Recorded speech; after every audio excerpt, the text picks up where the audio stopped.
What's up, YouTube fans? Today we're going to do a comparison of the Badcube Brawny versus the FansToys Hunk. Both versions of a G1 Brawn. So this was sent to me by Ultra Jazz, and I asked him if he wanted me to share his name. His name is Brent.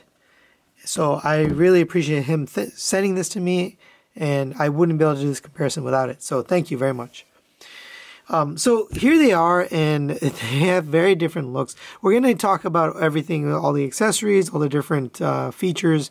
As I always say with these comparisons, this is my opinion, right? And I decide on different categories. I try to be as objective as I can, but of course there's subjectivity involved. But if you have one or the other and you're happy with your purchase, then you win. So I'm just trying to provide perspective for people who are thinking about buying one or the other and not really sure which way to go. So hopefully that helps some people. But without further ado, let's continue on. We'll start off with accessories. So here are the accessories you get with these two figures. Very similar. So both of them come with a drill. The FansToys, I would argue, is a little bit better looking because they got the chrome, but they both have it. They both come with a gun. Again, I would argue the FansToys gun is a little bit better looking. The Badcube does fit inside of this gas can, which we'll talk about later, but they both have a gun. And then the FansToys ends up with an extra face, this yelling face, whereas the Badcube has this gas can. Honestly, it's a little... So this ends up being a filler in the robot mode.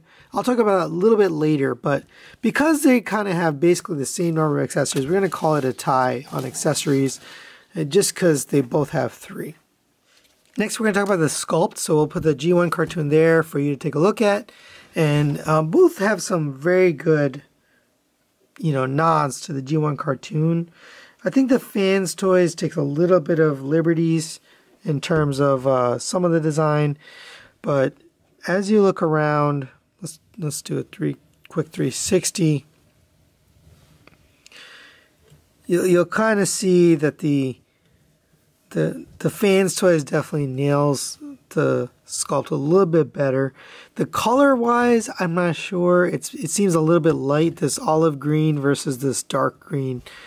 I think the color on the Badcube is a little bit better. But in terms of the sculpt, I think these legs look a lot closer to what I see in the cartoon. I also think it just emotes that face sculpt just emotes the Brawn character a little bit more. It does have that helmet there, but it looks more like Juggernaut versus Brawn. It's got a big, bulky head. So while I think it's a good attempt, I think FansToys hits the sculpt a lot better. There's also a lot of just detail on the FansToys. It just comes out better. There's a lot of stuff, like especially a lot of the gaps and holes on the back of the Badcube that don't look so great. Also, by the way, this gas can is a filler for the feet. So if you take those out, that's the accessory I was mentioning. You get this. And so that's pretty unsightly, but you can use that parts forming gas can to fill out that gap. So I think it fixes itself. It's just a little, a little unsightly to me, and also feels like a little bit unfinished. So I'm going to give Sculpt to FansToys. Next, we're going to talk about paint, and this is kind of a waste of time because FansToys is just fully painted from head to toe. There's really nothing that's unpainted. For the Badcube, I'm not even sure there's any paint on this. So pretty easy for me. I'm going to call it for FansToys for paint. Next, we're going to talk about the build. So build quality is a very interesting. The Badcube is pretty much all plastic. There is no die cast even in the feet. It does feel very light. In fact, the difference in weight is pretty significant. But die-cast doesn't necessarily make it, although I will have to admit when I was transforming, it did feel a little bit cheap. A lot of the plastic here, especially this waist joint, it feels a little bit on the cheap side. When you pick this up and you feel it and you articulate it, it does feel a little bit more quality-wise. And there's a lot of die-cast on this FansToys version. There are no ratchets on either of these guys. Well, okay, I'll say there are some soft ratchets on the Badcube. Let's see. So it's got soft ratchets on the legs, soft ratchets on the arms. The FansToys does not have any ratchets whatsoever, but none of them have really good ratchets. So I'm going to give build to FansToys. I just feel like they built a solid figure. It just feels like it's not going anywhere. This thing, I'm not so sure how many transformations it's going to survive. So we're going to give build to FansToys. All right, now I'm going to talk about the articulation of these guys. So in order to do that, we're going to actually articulate them pretty quickly here. So the Badcube, the head rotates all the way around, and it goes on a swivel up to there. Really a lot of movement down to there. You get a rotation at the shoulder. Oops, that's one of the issues. We'll talk about that a little bit later. Shoulder goes up to there. You have a rotation at the bicep. It's pretty tight, but it does rotate there. You have a double jointed elbow, gets you the full movement there. Rotation at the wrist, and a single pinned fingers gets you up to there. You get a rotation at the waist all the way around. You do have an ab crunch. It's a little bit of a trick, but right there, ab crunch. You get the thigh rotation up to there on a soft ratchet and back to there until it hinders, and out to here. You get a single jointed knee. Well, it's double jointed, but it gets you 90 degrees regardless because you got a kibble there. And you get an ankle tilt. Not a lot, a little bit. And let's see, do you have ankle pivot? I don't see any ankle pivot. So just ankle tilt, and then you get a little bit of toe movement there. Okay, so for the FansToys, the head is on a rotating swivel. You get up to there, not a lot of up, honestly.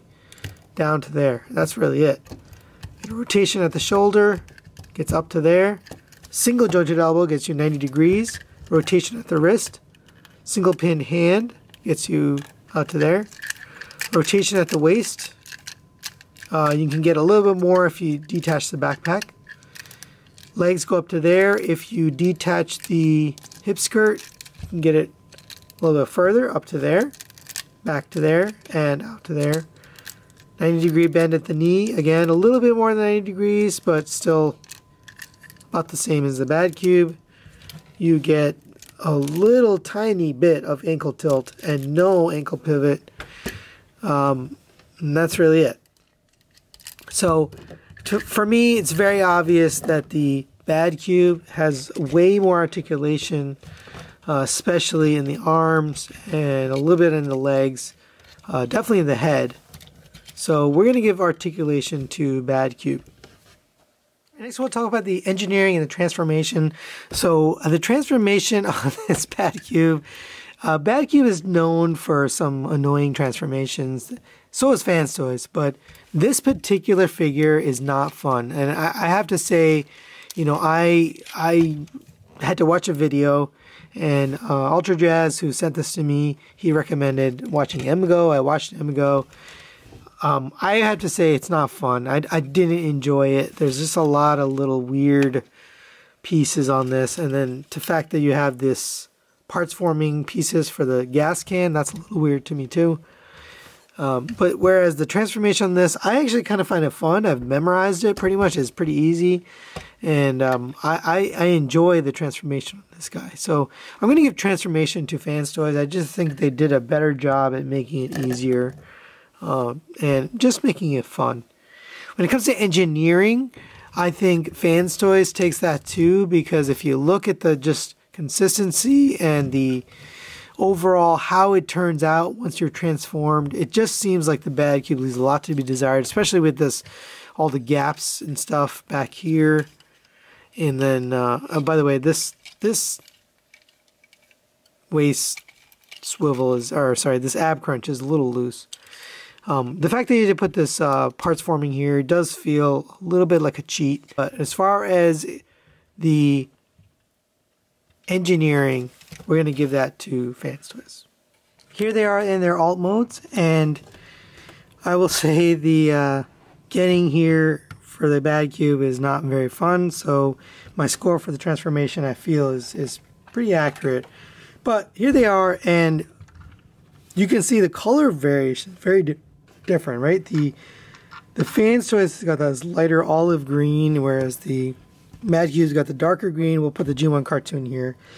And me personally, I think the Badcube hits the cartoon pretty much spot on. Now, this is supposed to be a Suzuki Jimny. It's a kind of Jeep. And, you know, when I look at the Badcube, it looks more like a Land Rover. It doesn't have that side, you know, ledge here, which the G1 cartoon has. But the problem with this is it's got that white breakup in the middle, which makes no sense. You know, it doesn't look like anything. So you end up with the, you know, the FansToys doesn't really look like anything. It doesn't look like the Suzuki Jimny. It doesn't look like the G1 cartoon. It just looks like its own thing. And that's what, you know, kind of is weird about the FansToys. The other thing is that rear window is painted that blue, and the Badcube's got this smoked, clear, translucent windows all the way around, so it just looks a little bit more consistent. This one just looks a little strange. So while I like the alt mode on the FansToys, I think the Badcube did a lot better job in terms of making it look a lot like the G1 character, but also just making it look like a good alt mode.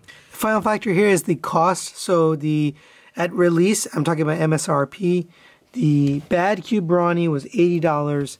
The FansToys is anywhere between $90 and $95. I'm going to go by TF Source, $95. So Badcube Brawny is going to win cost. And we're not going to talk about aftermarket prices. That fluctuates crazily. But as far as the original MSRP, Badcube Brawny wins. Final thoughts wise, you can see the score there. FansToys wins pretty handily here. And, you know, honestly, the Badcube is pretty old. It's came out quite a while ago. So the engineering and just the overall quality, it doesn't really hold a candle to what we're getting today. But to me, you know, me personally, I prefer the FansToys. I think they did a better job overall. There is some limitation in the articulation. That's a big backward step for FansToys in terms of the amount of articulation you get. I mean, you can even see this, the heels just don't articulate much. It's very limited. By the way, I did show if you remove these panels here, you can get a little bit more articulation, but it's a complete 100% cheat. So we can't count that, but I'm just going to show you. You can take a screwdriver, remove that screw, take off this panel right here, and oops. And then you can see this little piece right here, which is, you know, preventing it from articulating a little further, is going to allow it to go a little bit further. So you can get it kind of way out like that. Now, obviously, this is going to transform. You're going to have to put it back in there. But I just want to show you that you know, it's a weird decision for FansToys to not allow this ankle tilt to go all the way. I'm not sure why they did that. So that's really it for today, guys. Thanks for watching. Hopefully this helped you make a decision on which way do you want to go. But we'll see you next time, and thanks for watching.